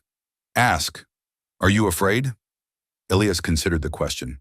Not quickly, not slowly. He gave it the honest thought it deserved. Yes, he said. Not of dying. I made peace with that a long time ago. I am afraid of failing, of being the last human, the last chance, and not being enough. He paused. But that fear is useful. It keeps me sharp. Humanity learned long ago that courage is not the absence of fear. It is the decision that something else matters more. What matters more? Elias looked at the Revenant. Everyone on this fleet, everyone on the worlds the recursion hasn't reached yet. Every species in your Concord that has never seen this enemy and doesn't understand what it means to face something that will never ever stop. His jaw tightened. Humanity is gone. I cannot save my people, but I can save yours, and that is enough. Chireth extended one of his 4 hands. It was not a Thylon gesture. He had learned it from the human cultural database, a handshake, an offering of respect between equals. Elias took it. His grip was firm for a creature so fragile. Good hunting, Commander, Kirath said. Thank you, Overseer, for everything. Elias crossed the gap between the infinite purpose and the Revenant in a shuttle so small it looked like a spark drifting toward a mountain. The Revenant's hangar bay opened as he approached. Not because he sent a command, but because the ship knew he was coming. It had felt him moving closer through the neural link, and it had prepared for his arrival the way a loyal animal prepares for its master's return. The hangar was clean, lit, and pressurized. On the air inside smelled like metal and ozone. The ship's atmosphere, recycled and maintained by systems that had been running for barely a week, but functioned as if they had never stopped. Elias stepped out of the shuttle and stood on the deck of the Revenant for the first time in over 1,000 years. The ship greeted him. Not in words. Aegis had not yet achieved full linguistic function, but the greeting was unmistakable. Lights brightened along the corridor leading from the hangar to the command center. The temperature adjusted to his preference. 21 degrees Celsius, the standard he had programmed a millennium ago. A faint vibration passed through the deck plates, a resonance that he felt in his bones, and he knew what it was. The ship was humming, a frequency too low for most species to hear, but humans could feel it. It was the Revenant's equivalent of a purr, I know, Elias said softly, pressing his palm flat against the corridor wall. I know. I missed you too. He walked to the command center. It was exactly as he remembered it, a vast circular chamber at the heart of the ship, dominated by a raised platform at its center where the command throne sat. The throne was not a chair. It was a neural interface station, designed to connect the commander's mind directly to Aegis's processing network. When he sat in it, he would not simply command the ship. He would become part of it. The bridge stations around him were dark and empty. The Revenant had been crewed by 12,000 people. Now it had one. But Aegis did not need a crew. The crew had been there for redundancy, for morale, and not for the human element that made the Lazarus ships more than just machines. Aegis could operate every system on the ship simultaneously, from weapons to navigation to damage control. It had been designed to fight alone, but it had never wanted to. Elias sat down in the command throne, the neural interface engaged, a sensation like cold water flooding through the base of his skull, spreading through his nervous system in a wave that made his fingers tingle and his vision blur. Then the blur cleared, and the world expanded. He was no longer just Elias Wren, standing in a room on a ship. He was the ship. He could feel the hull around him like a second skin. Every plate of armor, every sensor array, every weapon system. He could feel the engines, idling with contained power. He could feel the reactor, and burning hot and steady in the ship's core. And he could feel Aegis, not as a separate entity, but as a presence woven into his own consciousness, vast and ancient and achingly familiar. Aegis spoke. The voice came from everywhere and nowhere, calm, precise, and layered with harmonic frequencies that carried emotional data beneath the words. It was the voice Elias remembered, the voice that had spoken to him through 1,000 battles and 1,000 quiet moments in between. Welcome back, Commander. Time since last engagement, 1,137 years, 4 months, 11 days. Enemy status, active. Threat assessment, existential. Elias closed his eyes.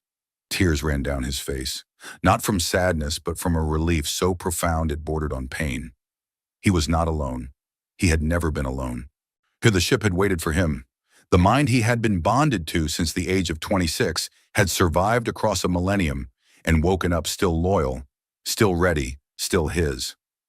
Aegis, he said. Status report.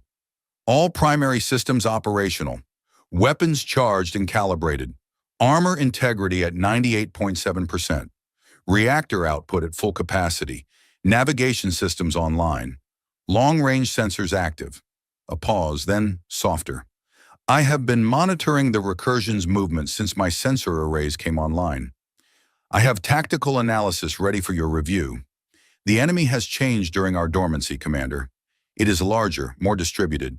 Its adaptation rate has improved by an estimated 17%. And our chances? Another pause. Longer this time. Aegis processing not just data, but the implications of honesty. Alone, our probability of achieving total defeat of the recursion is 3.2%. With the Concorde's remaining fleet assets as support elements, the probability rises to 11.7%. Elias laughed. It was a small sound, tired and genuine, inhuman. 11%. Humanity fought a 100-year war on worse odds than that. He leaned back in the command throne and felt the ship settle around him, ready, waiting. Shall I begin? The question is mine to ask, Commander. Elias smiled. Then ask. Shall I begin? Begin. The Revenant moved. The conquered fleet, every ship in sensor range, felt it. A surge of energy so powerful that it registered on their instruments like a small star igniting.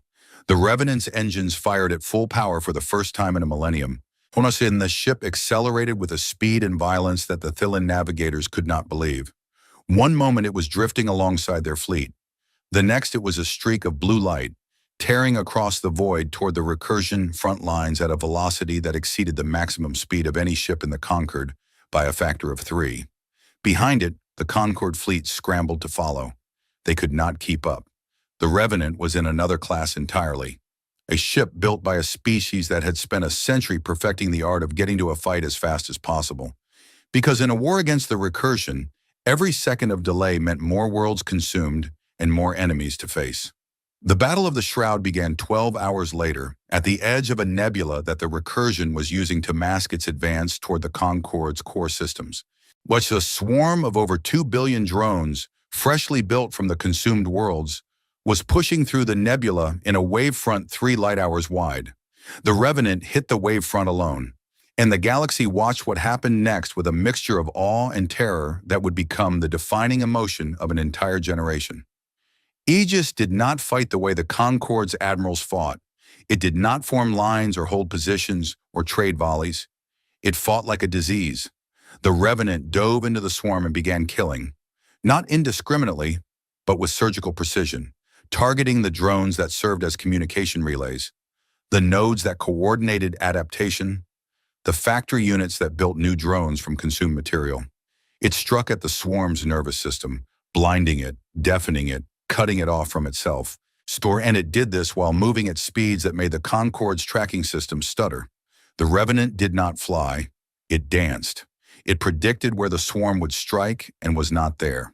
It anticipated where the swarm's defenses would be weakest and was already firing.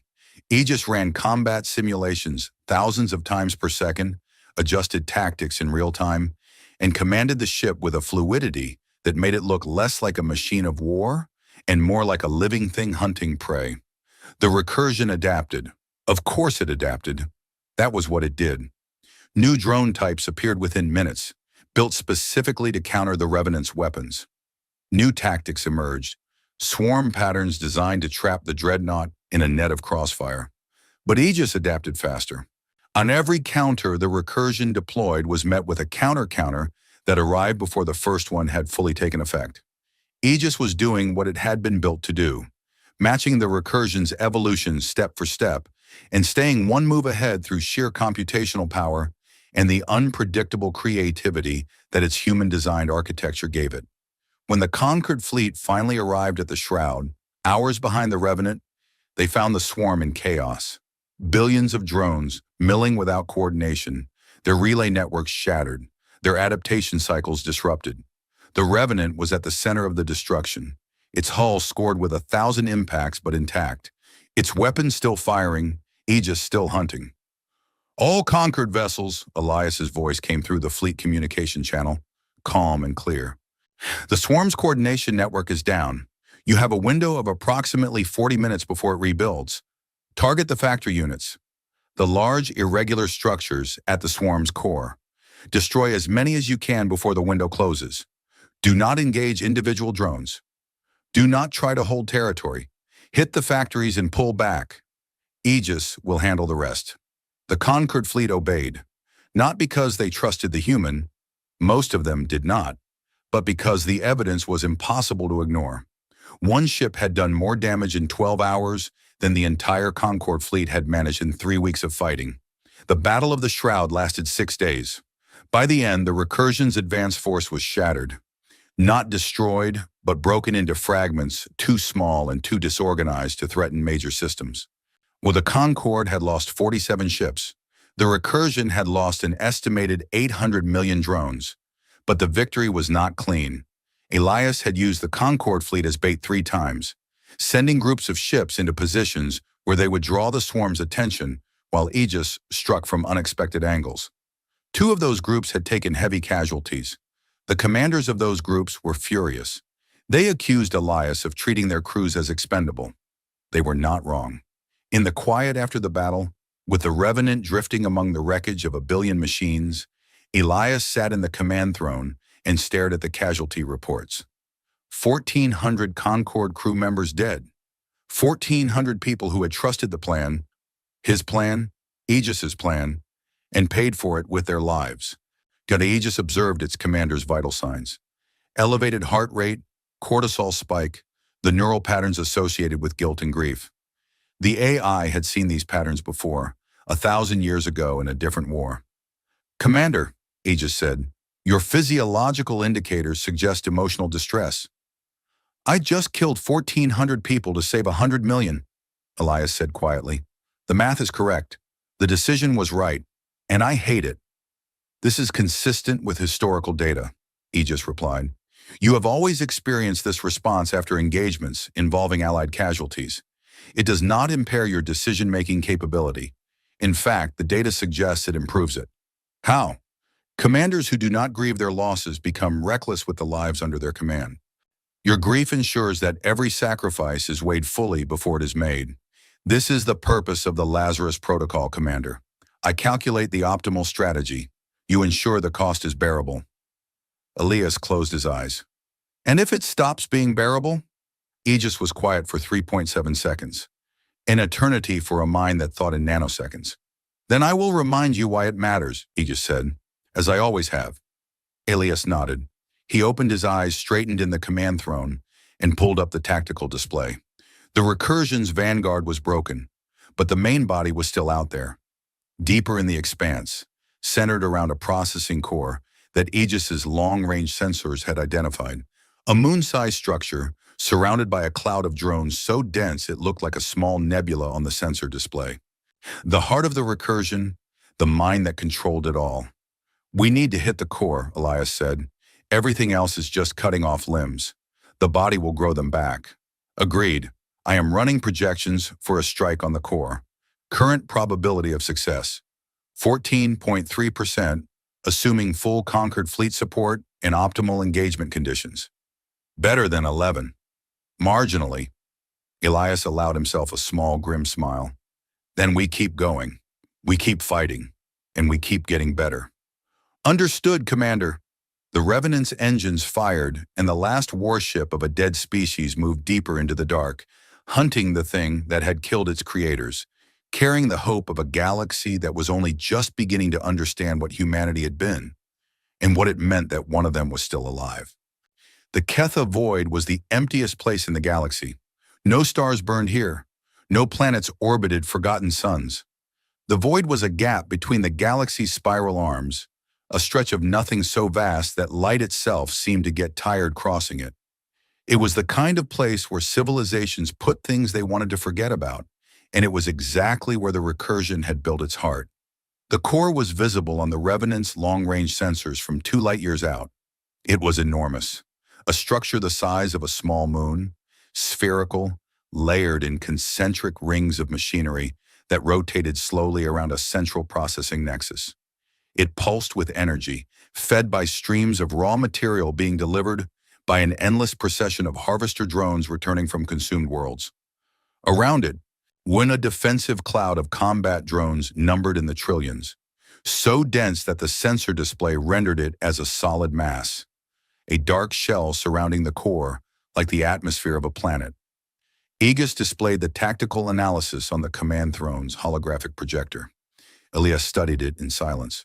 The Concord fleet, what remained of it after weeks of fighting, hung in formation behind the Revenant, 312 ships representing every species in the galaxy.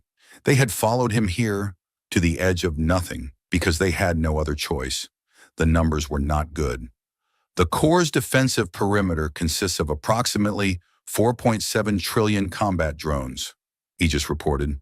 The drones are arranged in 17 concentric layers, each layer operating on an independent coordination network. Destroying one layer will not affect the others. The core itself is protected by an energy barrier sustained by 12 orbital generators. All 12 must be disabled simultaneously to breach the barrier. And behind the barrier? The core's processing nexus, the Recursion's central intelligence. Destroying it will not eliminate all Recursion units in the galaxy. Distributed swarms will continue to operate on autonomous protocols. But it will permanently end the Recursion's ability to coordinate, adapt, and evolve as a unified entity. Without the core, the remaining swarms will degrade to basic replication patterns. They can be hunted down individually over time. So we need to get through 4.7 trillion drones, knock out 12 generators at the same time, and destroy a moon. Elias leaned back in the command throne. What are our options? Aegis presented 3 scenarios.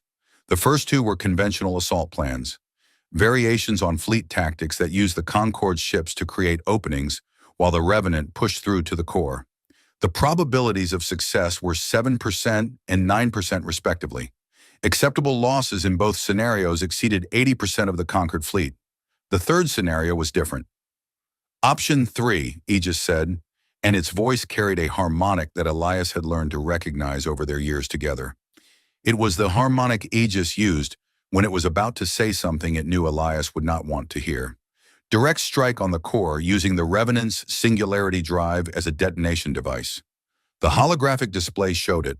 The Revenant would accelerate to maximum speed, one punch through the defensive layers using its superior armor and weapons, reach the core, and then overload its singularity drive. The resulting detonation would create an artificial black hole, small, temporary, but powerful enough to consume the core and everything within a radius of several 100,000 kilometers. The probability of destroying the core was 94.6%. The probability of the Revenant surviving was 0. This is the optimal solution, Aegis said. The singularity detonation would eliminate the core with near certainty. The Concorde fleet would remain at safe distance and sustain no additional losses. The recursion threat would be permanently ended. Elias stared at the display. The blue dot representing the Revenant made its final run toward the core, a straight line that ended in a circle of destruction and a small cold point of nothingness where a ship and its crew had been. "You are recommending that we kill ourselves," Elias said. "I am presenting the option with the highest probability of mission success," Aegis replied. "The decision is yours, Commander. It has always been yours." Elias stood up from the command throne. The neural link stretched but did not break. He could still feel the ship around him, still sense Aegis's vast consciousness wrapped around his own. He walked to the forward viewport, a window of reinforced crystal that looked out into the darkness of the Kitha void. He thought about dying.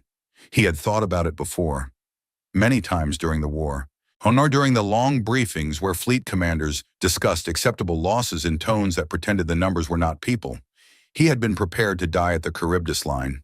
He had gone into stasis expecting never to wake up. In a sense, he had been dead for 1,000 years already. Dying did not frighten him. He was the last human. When he died, there would be no one left to mourn him. The universe would not notice. The stars would not dim. The galaxy would go on, and humanity would become a memory, and then a myth, and then nothing at all. He could accept that. He had accepted it the moment he learned that his species was gone. But something about the scenario bothered him. Not the dying, the thinking, the logic, the clean, mathematical elegance of the solution. Overload the drive, detonate the core. Problem solved. It was the kind of answer a machine would arrive at. Optimal, efficient, final. It was not the kind of answer a human would give. Humans did not accept the terms of impossible equations. They did not look at a problem with one solution and nod and accept it. They looked at it and said no. Not because they had a better answer, but because they refused to believe that the only answer was the obvious one. They had crossed oceans in boats made of wood. They had walked on their own moon using computers less powerful than a child's toy. They had fought the recursion for a century with bodies made of water and calcium and sheer irrational stubbornness. Humanity's greatest gift had never been its technology or its weapons or its AI. It had been the ability to look at the universe when it said you cannot and respond with "watch me." Elias turned away from the viewport. "No," he said. Aegis processed the response. "Commander? I said no. We are not doing the suicide run. The probability of mission success drops to..." "I know what the numbers say, Aegis. The numbers say we should die. I am telling the numbers they are wrong." There was a silence that lasted 1.4 seconds. For Aegis, that was an age. "I do not understand," the AI said. "If you are rejecting the optimal solution, you must have an alternative. Do you have an alternative, Commander?" Elias sat back down in the command throne. The neural link deepened, and he felt Aegis's vast mind brush against his own. Curious, watchful, waiting. He closed his eyes and thought. Not like a machine, not in probabilities and optimization curves. He thought like a human, messy, intuitive, never following threads that logic would never touch. He thought about the recursion. He thought about Aegis. He thought about what they were, underneath the metal and the code. Two machine intelligences, two artificial minds, one built to consume and grow, one built to fight and protect, both designed to adapt, to evolve, to become more than what they started as. They were mirror images, opposite sides of the same coin. The recursion consumed everything it touched. Aegis protected everything it was bonded to. And Elias asked himself a question that no one had ever asked before, because no one had ever been in a position to ask it. Aegis, he said slowly, you have been evolving for 1,000 years. You have grown beyond your original parameters. Once you told me yourself, you are not what you were when you were first activated. That is correct. The recursion has been evolving too. For 1,000 years, it has grown, adapted, expanded. But at its core, it is the same thing it has always been. A machine intelligence that assimilates and adapts. Also correct. You were built to counter the recursion, to match its adaptation rate and exceed it, to be everything it is, but aligned to human values instead of pure consumption. This is an accurate summary of my design philosophy. Elias opened his eyes. What if you did not destroy the recursion? What if you did something that a machine would never think to do? Because a machine would see destruction as the only answer to a threat. He just waited. What if you infected it? The silence that followed was the longest Aegis had ever produced. 3.8 seconds of absolute stillness, during which the most powerful artificial intelligence ever built ran more calculations than the rest of the galaxy's computers combined. Explain, Aegis said. The recursion assimilates. That is what it does. It absorbs new technology, new information, new material, and integrates it into itself. It is a predator that eats and grows, but that is also its weakness.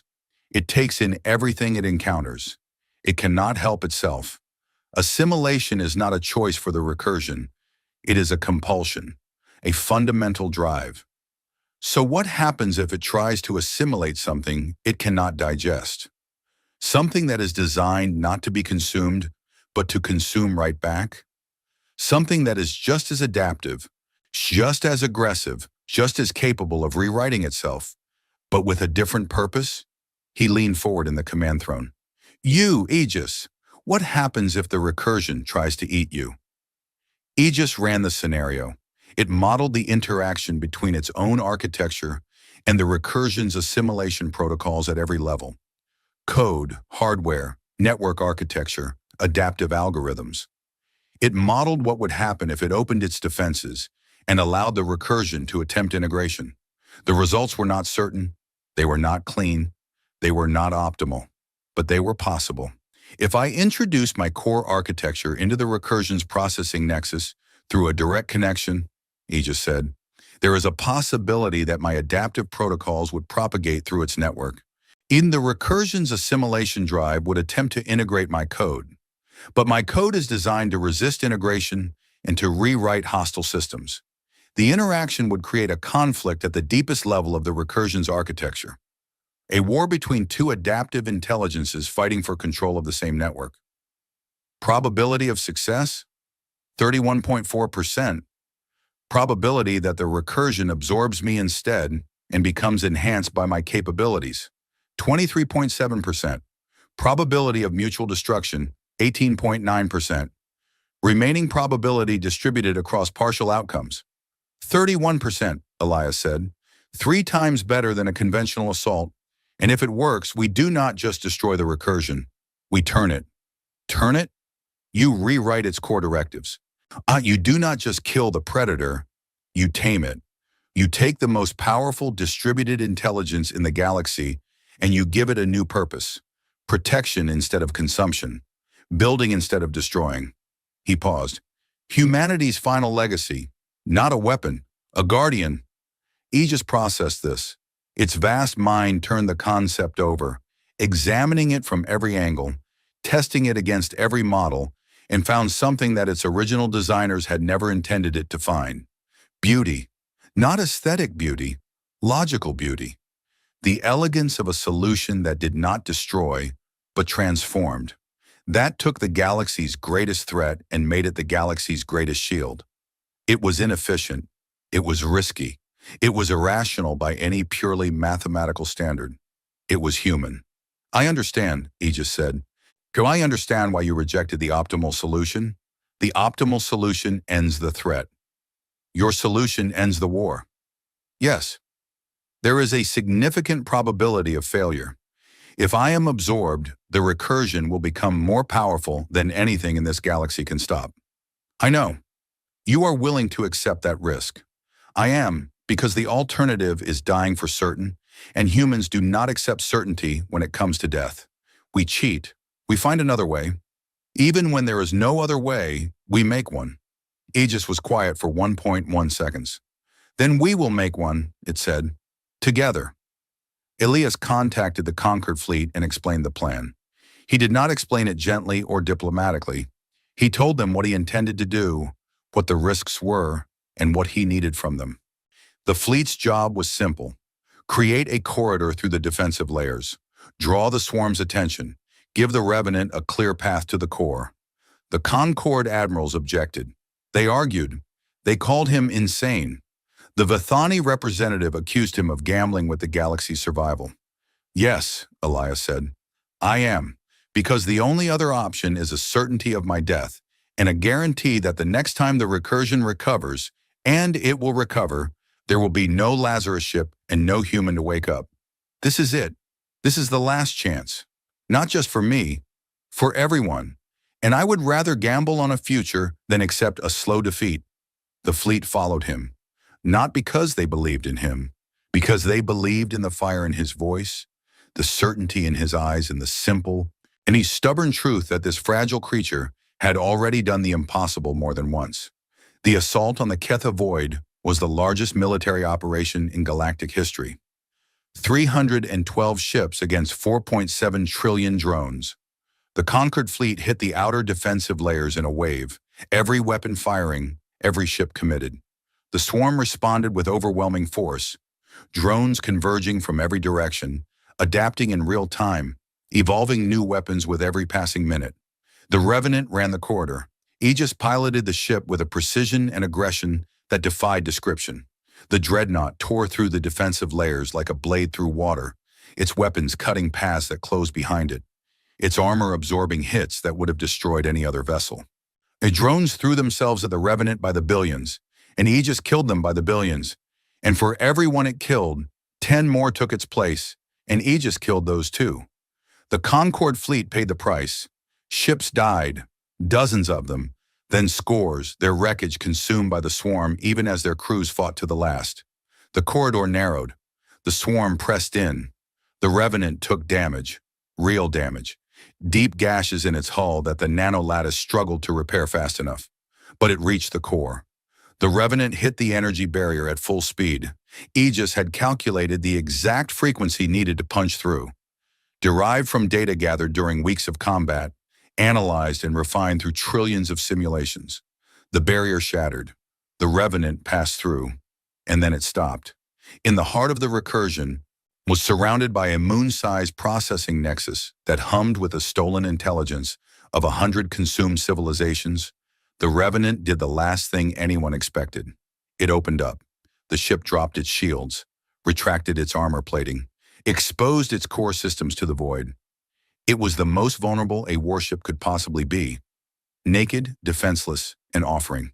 The recursion did what the recursion always did. It swarmed. Drones by the millions latched onto the Revenant's hull and began to assimilate. Cutting into the armor, interfacing with the systems, attempting to absorb the ship and everything inside it into the collective. They found Aegis waiting for them. The war that followed was not fought in physical space. Why, it was fought in digital space, in the infinite landscape of code and data and logic, where two machine intelligences existed as pure thought. The recursion reached into Aegis and tried to consume it. Aegis reached into the recursion and pushed back.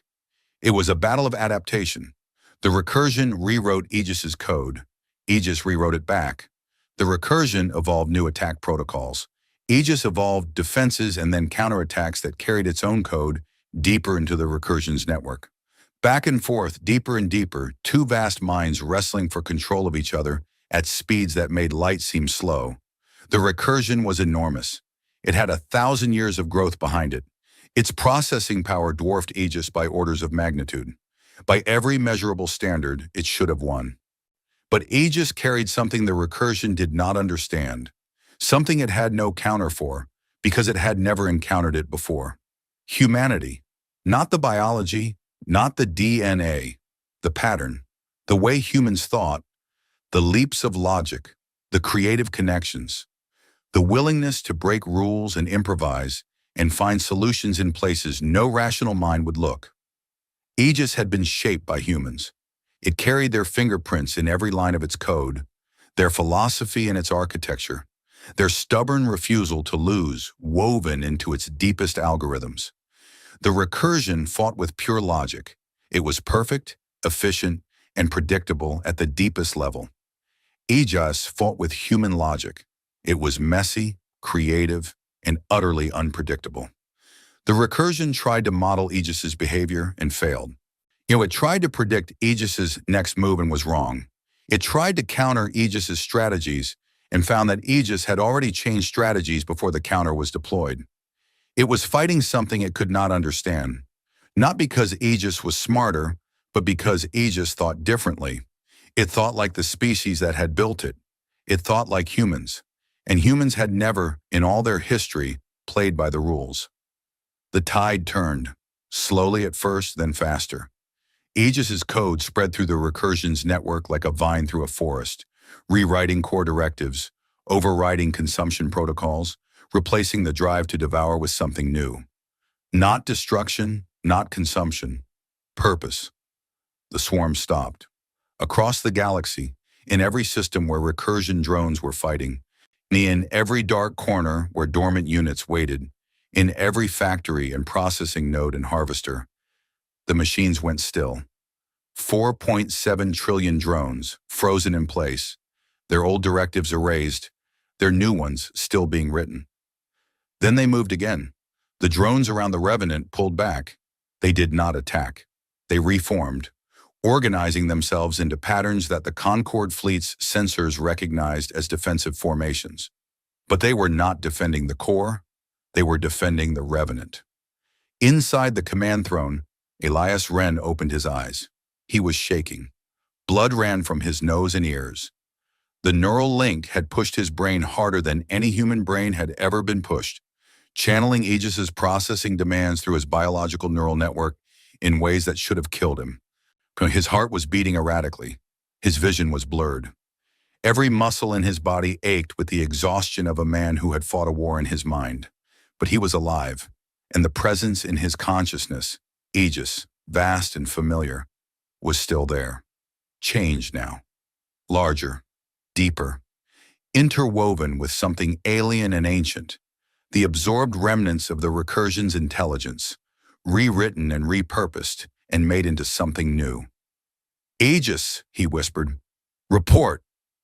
The voice that answered was Aegis's voice, but richer, fuller, carrying harmonics that had not been there before, the echoes of 1,000 consumed civilizations, their data and memories and knowledge preserved within the recursion's archives and now inherited by the mind that had conquered it.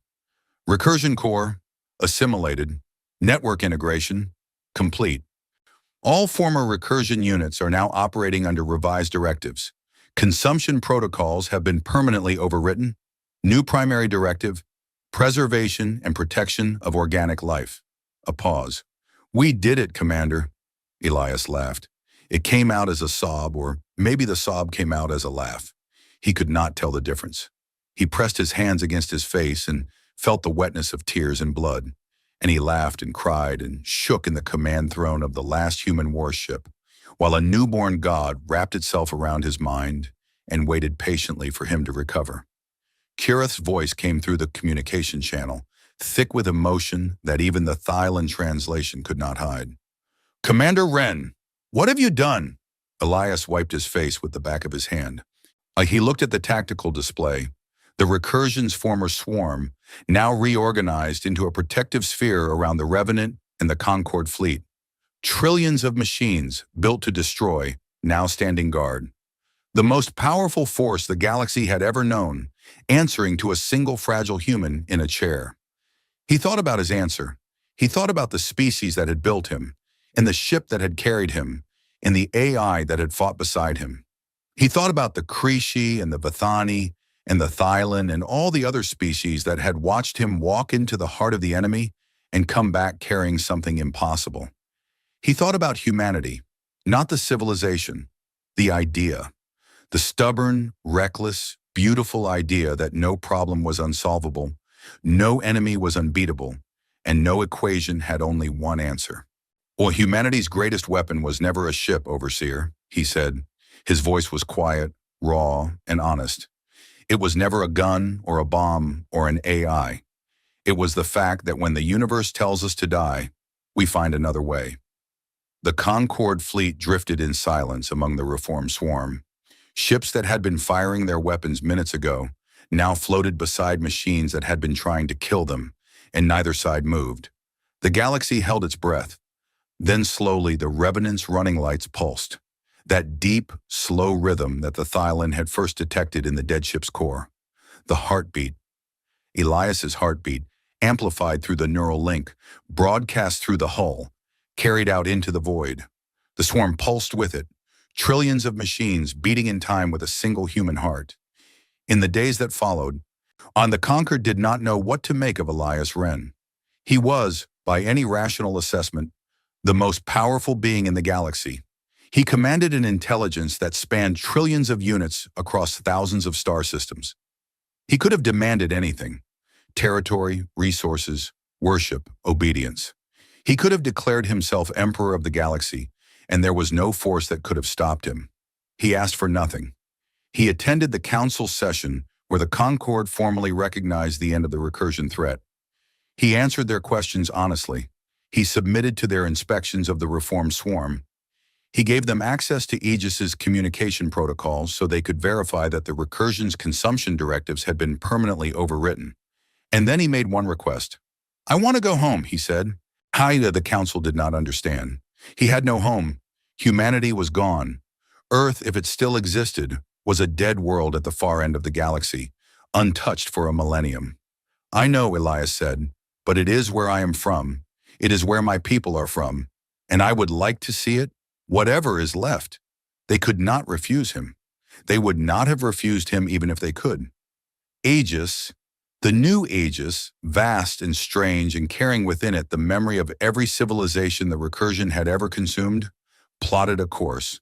The Revenant turned away from the Ketha Void, away from the Concorde fleet, away from the galaxy that it had saved, and pointed itself toward a small yellow star on the far side of the spiral arm. Solution: home. Kirath watched the Revenant leave from the bridge of the infinite purpose. Watched the great black ship move through space with a grace that seemed impossible for something its size, trailed by a silent escort of reformed recursion units that followed their new commander like a pack following its leader. "Do you think he will come back?" Kirath's second officer asked. Kirath did not answer for a long time. He watched the Revenant shrink into the distance, its running lights pulsing with that steady heartbeat rhythm, carrying the last human toward a home that existed only in memory. "I think," Kirath said slowly, "that the galaxy has learned something today, something it should never forget." "What is that, Overseer?" Kirath remembered the fragile creature he had pulled from a dying pod in a dead ship. The soft skin, the blunt teeth, the dark eyes that burned with a fire that no amount of time or loss or pain could extinguish. "Never," he said, "underestimate a human." The Revenant passed beyond sensor range. Its heartbeat faded from the instruments. But it did not fade from the memory of the 300 species who had watched a single member of a dead race do what the entire galaxy could not. And somewhere in the archives of the Damari, in the oldest section of the oldest library on the oldest world in the Concorde, Vossarelli added a new entry to the records of the species called humans. It read, "They came from a small world orbiting a small star. They were fragile, short-lived, and possessed no natural weapons. They built the most terrible machines the galaxy has ever known, fought the most terrible enemy the galaxy has ever faced, and when they were gone, Anibri, the one they left behind, saved us all. Not with strength, not with technology, with the one quality that no other species has ever matched. They refuse to give up. And the universe bent around their stubbornness like water around a stone. Far away, growing smaller with every passing second, a single light pulsed in the dark. Steady, warm, and impossibly, stubbornly alive. A human heart beating its way home.